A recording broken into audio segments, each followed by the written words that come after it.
In a penthouse that touched the clouds, where money solved every problem, a single piece of paper threatened to burn it all down. A document, written in a language nobody could decipher. A deal worth billions, hanging by a thread. The most powerful man in the room was utterly powerless, and his rage was about to cost an innocent person everything. Everyone held their breath. Everyone expected tears, excuses, a fired employee. But nobody expected her to answer. And nobody expected her to answer perfectly. The unseen, the first shatter of porcelain against polished marble, was a gunshot in the cathedral silence of the penthouse. It was followed by a low, guttural roar of frustration that seemed to vibrate through the very air. Mr. Alistair Sterling, a man whose name was synonymous with ruthless success, had just broken a Ming Dynasty vase worth more than a suburban house. His team of 6 senior advisors, each a titan of industry in their own right, flinched as one, their postures folding into themselves like startled origami. They stood encircling a massive glass desk, a monolith of modern design that felt cold and sterile. Upon it lay a single sheet of paper, innocuous in its simplicity, yet it held the fate of a $3 billion merger with Kiwa Industries, Japan's most prestigious and secretive tech conglomerate. The document was covered in elegant, impenetrable columns of kanji characters. It was a final addendum, delivered hours before the signing ceremony, and not a single person in the room could decipher it. Alistair Sterling's face was a mask of purple fury. He planted his palms on the glass, his knuckles white. "I pay you all obscene amounts of money to be the best," he seethed, his voice a low, dangerous tremor. "The best lawyers, the best negotiators, the best minds. And yet, this scroll has rendered you all utterly useless. Does anyone have a single constructive thing to say?" The silence was his answer. David Chun, the head of legal, stared at his own reflection in the desk. Maria Rossi, the lead strategist, studied a loose thread on her designer's sleeve. They had exhausted every resource. The corporate translators were stumped by the document's legal and cultural specificity. A frantic call to a university linguistics professor had yielded nothing but an academic slow, pondering hum. They were out of time, out of ideas, and rapidly running out of their billionaire boss's patience. Sterling's gaze, sharp and predatory, swept over his cowed team before darting around the room as if searching for another target. His penthouse was a testament to his wealth. All sharp angles, cold steel, and floor-to-ceiling windows offering a god's-eye view of Manhattan. But in that moment, it felt like a gilded cage. His eyes landed on the only movement in the periphery. It was the maid, Illara. She was a slight, pale woman in a simple gray uniform, her mousy brown hair pulled back in a severe bun to emphasize the delicate, almost gaunt lines of her face. She was dusting a bookshelf lined with untouched first editions, her movements slow, methodical, and utterly silent. She was a ghost in the machine of his daily life, a peripheral blur he'd passed in the hallway for months without truly seeing. Now, in his blinding frustration, her quiet efficiency felt like a personal insult. He pushed off the desk and took 3 long strides toward her, his Italian loafers silent on the rug. The executives parted for him like the Red Sea. "You," he said, his voice dropping to a venomous whisper that carried across the room. He stopped just feet from her. She didn't startle or turn around immediately. She simply finished wiping the spine of a leather-bound book and placed her dusting cloth in the pocket of her apron before slowly facing him. Her eyes, a surprising shade of hazel flecked with green, were downcast, fixed on a point somewhere near his shoes. "Is there even a single useful thought in your head?" Sterling demanded, his words meant to lash and humiliate. "Or are you just here to polish the trophies of people who actually do something?" The cruelty of the question hung in the air. Maria Rossi had the decency to look uncomfortable. Davidson cleared his throat softly. Ilara's shoulders tensed almost imperceptibly, but she offered no defense, no reaction.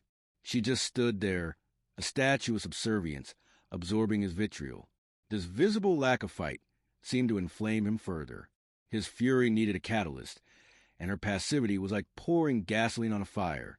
He scoffed, turning his back on her in the ultimate gesture of dismissal. "Useless?" he spat, though it was unclear now if he meant her or his entire team. All of you, get out. Figure it out. I don't care if you have to call every embassy on the planet. This deal closes in 3 hours. The team didn't need to be told twice. They scattered, a murmur of panicked voices and rustling papers filling the room as they retreated toward the private elevator. Sterling stalked back to his desk and poured 3 fingers of amber whiskey into a crystal tumbler, his hand remarkably steady. The ice cubes clinked like a death knell.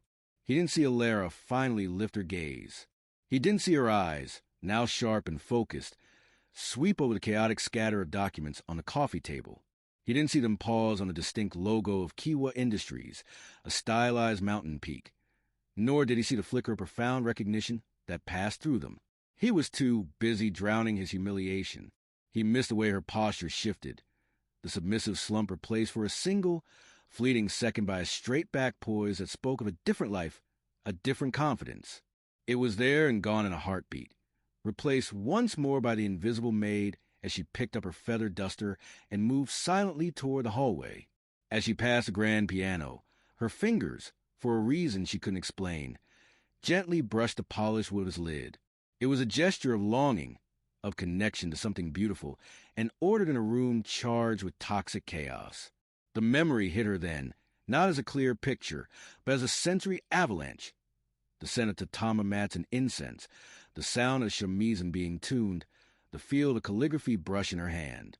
A life lived in a different language.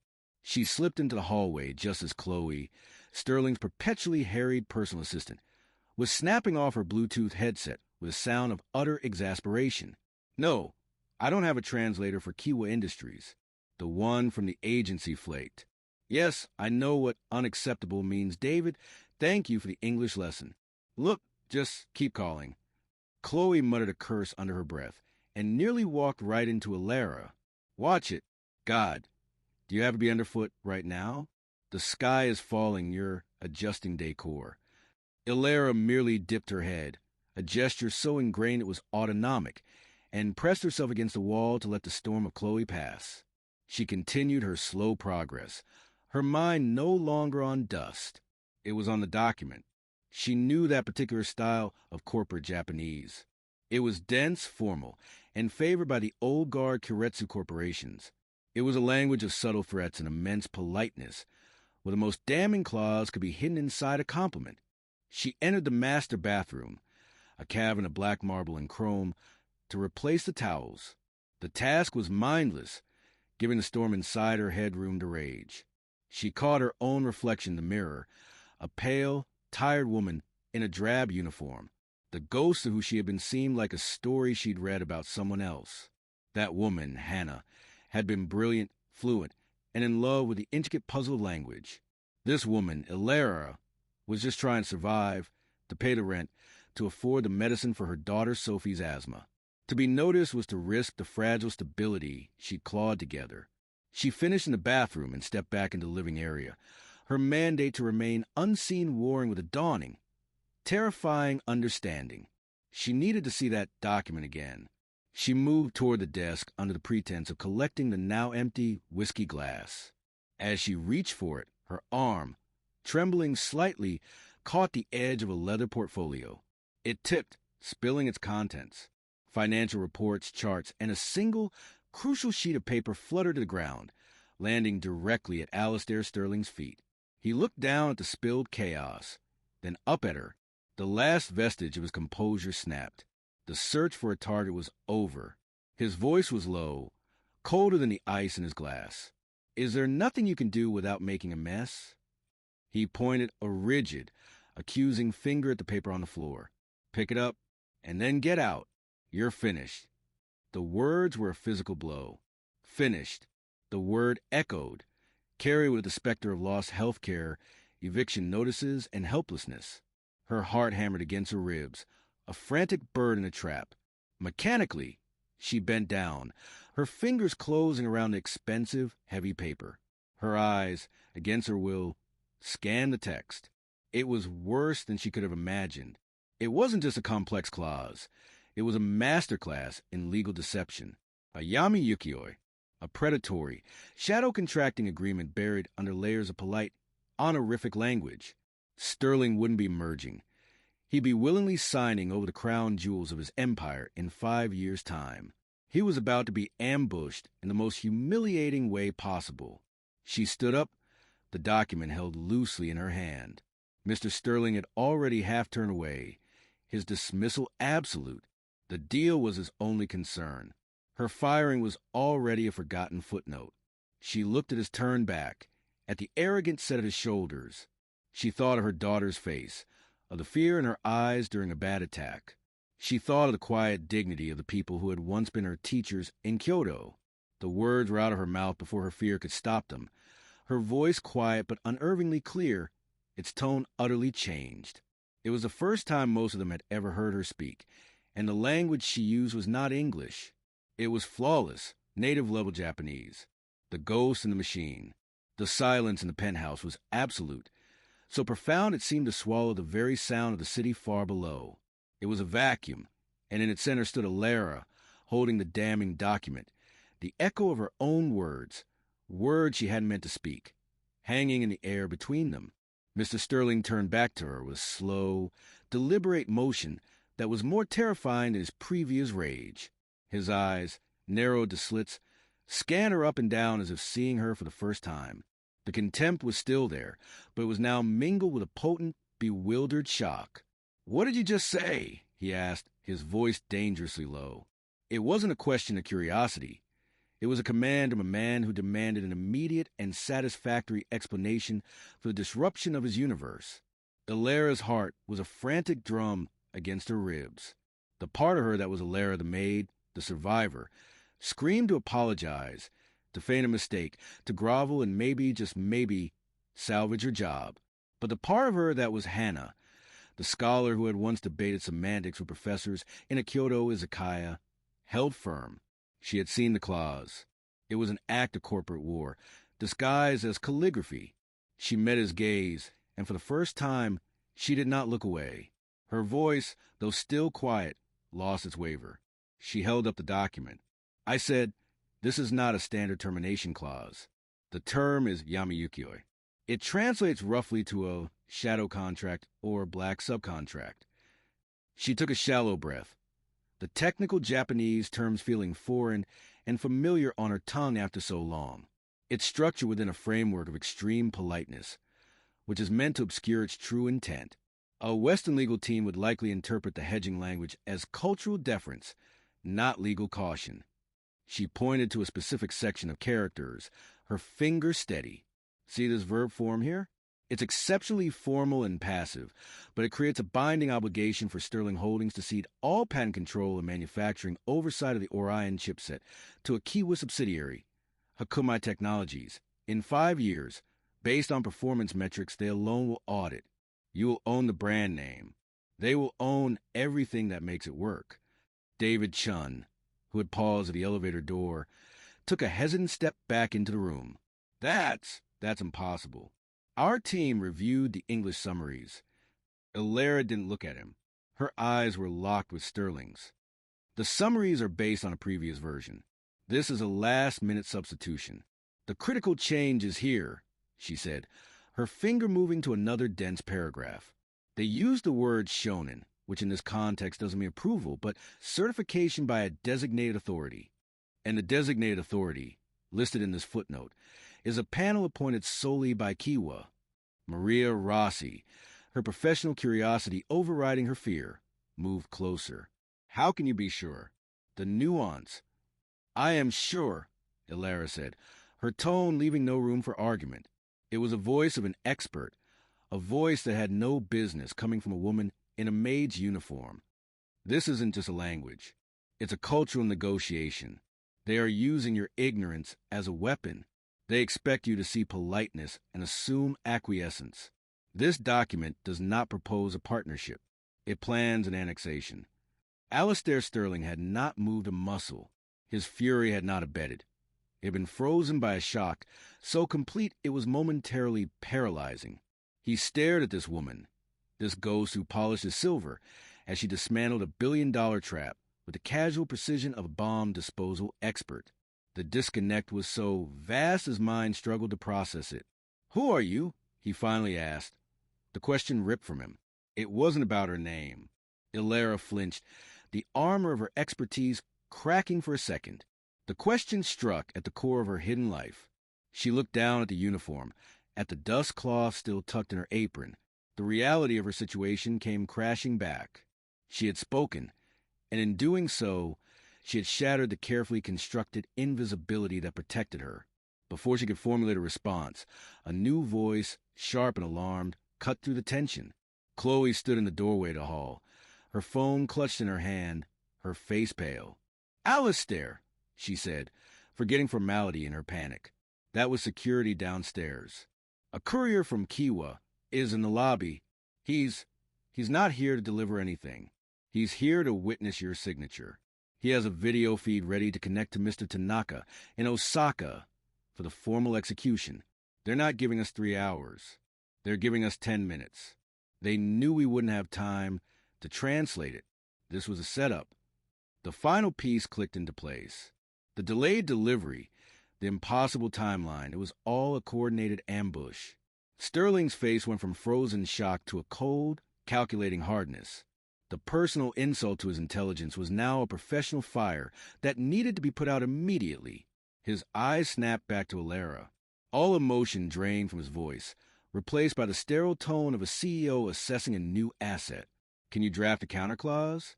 In Japanese. One that nullifies his shadow contract and locks in mutual audit rights with neutral third party. In 10 minutes. It was an impossible ask. It wasn't just translation. It was high-stakes legal composition in a foreign language under an insane deadline. Illyra felt the weight of the entire room on her. She thought of Sophie, of the hospital bills, of the eviction notice sitting on her kitchen table. This man had just fired her. He had humiliated her. But he was also offering a rope, and she was drowning. She looked at the document, then at the expectant, desperate faces of the executives. She thought of the Kiwa executives, so confident in their cleverness, relying on the arrogance of a Western billionaire who would never think to look for a savior in his own cleaning staff. A spark of the old Hannah, the one who loved a good intellectual fight, flickered to life. "I need a computer," she said, her voice firm and quiet. Sterling didn't hesitate. He pointed to his own laptop, open on the glass desk. "Use it." Illyra walked to the desk, the eyes of the room tracking her every move.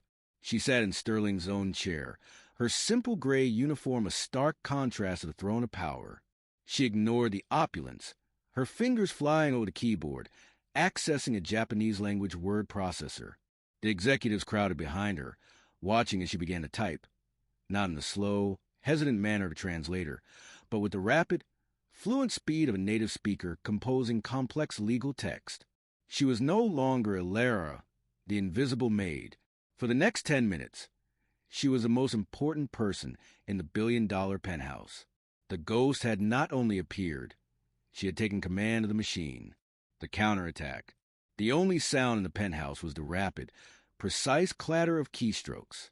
Illyra's fingers flew across the keyboard of Alistair Sterling's laptop, a stark contrast to the slow, deliberate movements she used with her dusting cloth. Her posture was different now. Spine straight, shoulders squared, her entire being focused on the glowing screen. The cowed executives, who moments before had been statues of panic, now leaned in, a semicircle of expensive suits hovering behind the maid's chair, their disbelief slowly morphing into a desperate, fragile hope. Sterling did not hover. He stood apart, arms crossed, his back to the panoramic view of Central Park. He watched her, his gaze intense and unreadable. He was a strategist assessing a new and unpredictable variable. The initial shock had been subsumed by a cold, analytical curiosity. Who was this woman? The question was no longer one of anger, but of tactical advantage. Her value had been catastrophically mispriced, and that was an error he never made twice. Illyra was deep in the zone, a place she hadn't visited in years. The world, the luxurious prison of the penthouse, the watching billionaires, the terrifying risk to her daughter's future, faded away. There was only the text, the language, the intricate dance of semantics and law. She wasn't just translating. She was composing. She drafted a counterclause that was a masterpiece of diplomatic jujitsu. It used Kiwa's own formalities against them, mirroring their respectful tone while surgically dismantling their predatory terms. She invoked the principle of sogo shori, or mutual benefit, a cultural touchstone they could not publicly disregard without losing face. She stipulated joint audit committees with members from neutral, internationally recognized financial institutions based in Singapore and Switzerland. She redefined performance metrics with a clarity that left no room for creative interpretation, her word choice so precise and rooted in Japanese commercial law that it would be impossible for Kiwa to reject without revealing their bad faith. Maria Rossi, peering over Lara's shoulder, whispered to David Chun, "She's not just fluent, she's elegant. This is better than anything our legal team in Tokyo could have drafted." David could only nod, his eyes wide. With 90 seconds to spare, Lara finished. She leaned back, her hands falling still in her lap. The adrenaline that had fueled her began to recede, leaving a hollow, trembling exhaustion in its wake. The reality of what she had just done started to crash down upon her. "It's done," she said, her voice soft again, the authority leaching away to reveal the raw nerve beneath. Sterling was at the desk in 3 strides. He didn't thank her. He scanned the English translation she had pulled up on a split screen. His eyes, sharp and quick, absorbed the legal language, the airtight protections. A slow, grim smile touched his lips. It wasn't a smile of warmth, but of predatory satisfaction. "Perfect," he murmured, more to himself than to her. He looked at Lara, and for the first time, his gaze held no trace of contempt. It was a look he gave a newly acquired company that had just outperformed expectations. "Print it." As the high-resolution laser printer hummed to life, spitting out the single page that would decide the fate of the deal, Chloe burst back into the room. "He's on his way up. The Kiwa courier. He has a tablet for the video call." The room snapped back into a state of high alert, but it was a different kind of tension now. Before, it had been the panic of the besieged. Now, it was a focused energy of an army laying a perfect trap. Sterling grabbed the freshly printed document. "Chun, Rossi with me. The rest of you out of sight." His commands were crisp, efficient. He then turned to Lara. "You, stay." It was not a request. He didn't tell her where to go or what to do. He simply expected her to vanish back into the background, to become a piece of the scenery once more. But the chair she sat in was his chair, behind his desk. There was no invisible corner for her to retreat to. A sharp, uniformed Kiwa representative entered the room, bowing stiffly. He set a tablet up on the glass desk. The screen flickered to life, revealing the stern, composed face of Mr. Kenji Tanaka, the CEO of Kiwa Industries, seated in a traditional tatami-matted room in Osaka. His expression was calm, expectant, already tinged with a faint glow of victory. "Sterling-san," Tanaka said, his English heavily accented but precise. "I trust you have had sufficient time to review our small addition. We are eager to finalize our partnership." Sterling's smile was all teeth. "Tanaka-san, yes, we reviewed it thoroughly. My team had some minor thoughts on the language. To ensure absolute clarity and mutual benefit, of course." He held up the new page Lara had drafted, a small counterproposal. Tanaka's smile remained fixed, but a slight tightening around his eyes betrayed his surprise. This was not in the script. He gave a barely perceptible nod to someone off-screen, presumably a translator or a lawyer. He took the document as it was held up to the camera, his eyes scanning it. The silence from Osaka stretched. Tanaka's smile slowly melted away, replaced by a mask of neutral politeness that was far more revealing. His eyes flickered across the text, once, then again, more slowly. He saw it immediately. The flawless language, the unassailable logic, the expertly chosen terms that called his bluff without ever directly accusing him. It was a checkmate, delivered in his own native tongue with a sophistication that humiliated him. He had expected to face panicked, ignorant Americans. He was not prepared for this. He finally looked back into the camera, his demeanor cooled considerably. "This is unexpectedly thorough, Sterling-san. The language is quite precise. I strive for precision in all my partnerships, Tanaka-san," Sterling replied, his voice smooth as silk. I assume these minor adjustments are acceptable. We are, as you said, eager to finalize. It was a masterful push. To reject the changes would be to admit they were never minor, to expose his own deceit and delay the signing indefinitely. To accept them was to surrender his carefully laid plan completely. Tanaka held his gaze for a long moment, a silent battle of wills conducted across thousands of miles. Finally, he gave a short, sharp nod. They are acceptable. We proceed. The signing was anticlimactic. Digital signatures were applied. Terse, formal pleasantries were exchanged. The video feed cut off. The Kiwa courier, confused by the tense atmosphere, collected his tablet, bowed, and left without a word. The door clicked shut. The penthouse was silent once more. The deal was saved. The empire was secure. Alistair Sterling let out a long, slow breath. He turned from the door, his eyes finding Alara. She had remained seated, a statue in the epicenter of the storm, now past. The fear was back, a cold knot in her stomach. She had done it. She had saved him. And in doing so, she had completely and utterly exposed herself. What did a man like Sterling do with a secret he hadn't known he owned? He walked toward the desk, stopping in front of her. He didn't speak for a long moment, just looked at her, really looked at her, seeing the intelligence in her eyes, the tension in her frame, the cheap fabric of her uniform. Alara, he said, finally using her name. It sounded foreign in his mouth. It seems your job description requires a significant update, a different kind of value. The sound of her name in his mouth, stripped of its previous venom, was somehow more disconcerting than his rage had been. It was an acknowledgement, and from a man like Alistair Sterling, acknowledgement was a dangerous thing. Alara remained seated in his chair, her hands clenched in her lap, the weight of his gaze feeling heavier than any load of laundry she'd ever carried. He didn't wait for a response. He turned to Chloe, who was hovering by the door, her face a mixture of shock and professional anxiety. Chloe, cancel my remaining appointments for the day. Hold all calls. His tone brooked no argument. Then his eyes swept over the other executives, who were still standing frozen, unsure of their role in this bizarre new reality. All of you, get out. We'll debrief tomorrow. There was a hurried shuffling of feet, a murmur of yes, Alistair, and the soft swoosh of the elevator doors. In less than a minute, the vast, opulent penthouse was empty save for the billionaire and the maid. The silence that descended was thick and charged, a stark contrast to the frantic energy of minutes before. Sterling walked to the wet bar, his movements deliberate. He didn't pour whiskey this time. He selected a crystal water pitcher, filled 2 glasses with ice water, and carried them back to the desk. He placed one in front of Alara. It was a simple act, but in the context of their entire relationship, it was seismic. He did not sit opposite her. He leaned against the edge of the glass desk, looking down at her, not with dominance, but with a focused, analytical curiosity.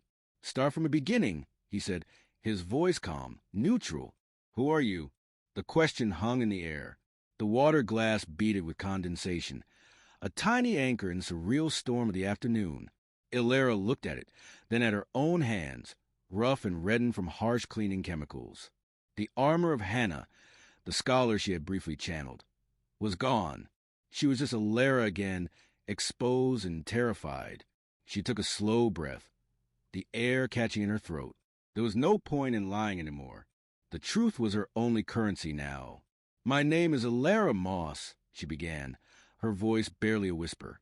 But a long time ago, in a different life, I was Hannah Cato. She spoke haltingly at first. Then the words began to flow, a dam breaking under immense pressure. She told him about the scholarship to Dashishi University in Kyoto, her passion for linguistics and intercultural communication. She spoke of meeting a young American journalist, Daniel Moss, of a whirlwind romance, of leaving her life in Japan to build a new one in New York. She spoke of the joy of their daughter, Sophie, and the slow-motion tragedy of Daniel's cancer diagnosis, of the medical bills that devoured their savings, their future, their hope. When he died, she said, her voice hollow, the debt didn't. It was like a creature that kept growing. My degrees, they were old. My field was niche. I needed a job that paid cash. Quickly. Something flexible for Sophie's. Her asthma is bad. The hospital visits, she trailed off, gesturing vaguely to the uniform. This job, it was anonymous. It was quiet. It paid the rent. It was survival. She didn't look at him as she spoke. She stared at a fixed point on the wall, reliving the years of quiet desperation, of choosing between groceries and prescriptions, of the constant, grinding fear that kept her awake at night. She told him about the eviction notice currently taped to her refrigerator, the final, ticking clock in her life of counted pennies. Sterling listened. He didn't interrupt, didn't offer hollow sympathy. He was a rapt audience of one, absorbing her story as if it were a market report on an industry he'd never considered. When she finally fell silent, the only sound was the faint hum of the refrigerator in the sub-kitchen. He pushed off the desk and walked to the window, looking out at the sprawling city, a kingdom he owned a significant piece of. He was silent for a long time, processing. The pieces were falling into place. Her invisibility, her acute observation skills, her deep, hidden well of knowledge. He had seen her for years and never seen her at all. He, a man who prided himself on seeing value where others saw none, had been utterly blind. "The clause you identified," he said, turning back to her. "The Yamayukyoi. How did you know? It's obscure." A ghost of a smile touched Alara's lips. "My thesis was on the linguistic encoding of power dynamics in post-war Japanese keiretsu contracts. It's a specific niche. That particular term was popularized in the late 80s by a few holding companies. It's fallen out of favor because it's considered dishonorable." Sterling almost laughed, a short, sharp sound. Dishonorable, of course. He walked back toward her, stopping a few feet away. "You realize you didn't just save a deal today. You saved this company from a catastrophic, possibly unrecoverable loss. You saved my reputation." Alara finally looked up at him, her eyes glistening with unshed tears. "Does that mean I still have a job? The cleaning job?" The question was pathetic, a plea from the depths of her fear. Sterling looked at her as if she'd just asked if the sky was green. He shook his head slowly, a new light in his eyes. It wasn't pity. It was a fierce, acquisitive gleam of a man who has just discovered a priceless asset in his own backyard. "No, Alara," he said, his voice firm and clear. "You most certainly do not." Her heart plummeted. He continued, "The job of cleaning this penthouse is now officially beneath you. Effective immediately. You are the head of intercultural communications and strategic risk assessment for Sterling Holdings. You will report directly to me. Your first task is to audit every pending international contract, starting with our entire Asian portfolio. Your salary," he named a figure that made the air leave Alara's lungs. It was more than she would have earned in 2 lifetimes of cleaning. "Is reflective of a value you almost let walk out the door with a bucket and a mop." He picked up his phone. "Chloe, give me Dr. Evans at Mount Sinai on the line. I need a top pediatric pulmonologist assigned to a patient named Sophie Moss. Today." He listened for a second. "I don't care what it costs. Make it happen." He ended the call. Alara was crying now, silent tears tracking to the pale dust on her cheeks. It was too much. The whiplash from utter despair to impossible salvation was overwhelming. Sterling watched her, and for the first time his expression softened almost imperceptibly. It wasn't warmth, but a kind of stark, professional respect. "This isn't charity, Alara. It's a strategic acquisition. I'm investing in an undervalued asset with demonstrated exceptional ROI. You have a skill I need. You have a perspective this company has been bleeding money without." He picked up the despised Kiwa addendum from the desk, the paper that had started it all.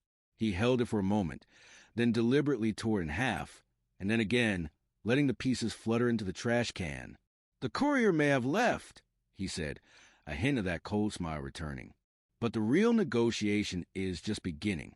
And thanks to you, we now hold all the cards. Welcome to the team." He picked up the glass of water he brought her and pressed it into her shaking hand. "Your first briefing starts in 1 hour. I suggest you call your daughter." The unbreakable thread. The first breath Alara took in her new life was a ragged, shuddering thing. It was the breath of a diver breaking the surface after being trapped too long in the crushing dark. The opulent penthouse, once a place of silent servitude, now felt like a different planet. The air itself seemed charged with new, terrifying potential. Alistair Sterling was already in motion, a general deploying his newest and most unexpected weapon. Chloe will take you downstairs. HR, security badges, the works. Use the corporate account at Saks. Get clothes. Something that doesn't have a... He waved a hand vaguely in the direction of her uniform. A polyester blend. Be back here in 2 hours. It wasn't a suggestion. It was a logistical command, issued with the same intensity he'd used to demand a translator. Illyra could only nod, her mind reeling. The figure he'd named as her salary was a number that existed in a realm of abstraction, like the national debt or the distance to a star. It was impossible. Yet, the command to buy clothes was jarringly concrete. It was the first step out of her old skin. Chloe, now a portrait of bewildered deference, escorted her to the private elevator. The ride down was silent, the assistant stealing glances at the woman she'd snapped at just an hour before. The lobby staff, who usually looked through Illyra as if she were a pane of glass, now offered hesitant, confused smiles as Chloe whisked her through a set of doors marked Executive Access. The next 2 hours were a surreal blur. A personal shopper at the flagship Saks Fifth Avenue, a woman whose elegance seemed carved from ice, thawed considerably upon learning Illyra's shopping was on the Sterling Holdings Unlimited account. Illyra chose a simple, well-cut navy dress and a blazer. The fabric felt alien against her skin, soft, commanding, and devoid of the faint scent of bleach. She kept the price tags facing away from her, a reflex from a life of calculated frugality. When she returned to the penthouse, a sleek laptop and a security badge bearing her name and a startlingly official title, Director of Intercultural Strategy, were waiting for her on the now-clean glass desk. Sterling was on a call, speaking in the low, forceful tone he reserved for equals. He pointed her to the desk without pausing his conversation. She sat, not in a corner, not on the edge of a sofa, but at the command center of the empire. Her fingers trembled as she opened the laptop. It sprang to life, already connected to the company's secure server. An email from Sterling's personal account was at the top of the inbox. The subject line, Kiwa, Postmortem and Counter-Strategy. Priority Alpha. Attached were every file, every email, every shred of communication related to the Kiwa deal for the past 6 months. It was a tidal wave of confidential information. This was her test. Not a language exam, but a test of nerve. She dove in. The world narrowed to the glow of the screen. Hours melted away. She cross-referenced clauses, parsed the subtext of polite emails from Tanaka's team, and built a profile of their strategy that was far more nuanced than any corporate dossier could provide. She wasn't just reading words. She was reading intent, cultural pride, and the subtle art of losing face. Sterling ended his call and watched her work. He didn't offer guidance. He observed, a master craftsman assessing a new tool. He saw her frown at a particular turn of phrase, saw her quickly pull up a database of Japanese business news to cross-reference a name. This wasn't translation. This was intelligence gathering of the highest order. As evening painted the Manhattan skyline in shades of orange and purple, Illyra finally looked up, her eyes tired but sharp. "They're not retreating," she said, her voice cutting through the quiet. "They're regrouping. Tanaka's pride is wounded. He'll try again, but differently." Sterling leaned forward. "How?" The clause was a brute force attack. They failed. Now, they'll use 1,000 small cuts, supply chain delays, misunderstandings in quality control specifications. They'll use politeness as a weapon, creating delays so frustrating you'll beg to renegotiate just to make it stop. They'll make you seem the unreasonable one. She pulled up a draft email she composed. "We need to preempt it. We send this to Tanaka tonight. It thanks him for his collaboration on the revised clause, framing it as his idea for clarity. It proactively proposes a joint liaison team, co-led by executives from both firms, to ensure the spirit of Sogo Shori is achieved in all operational details. It praises his foresight.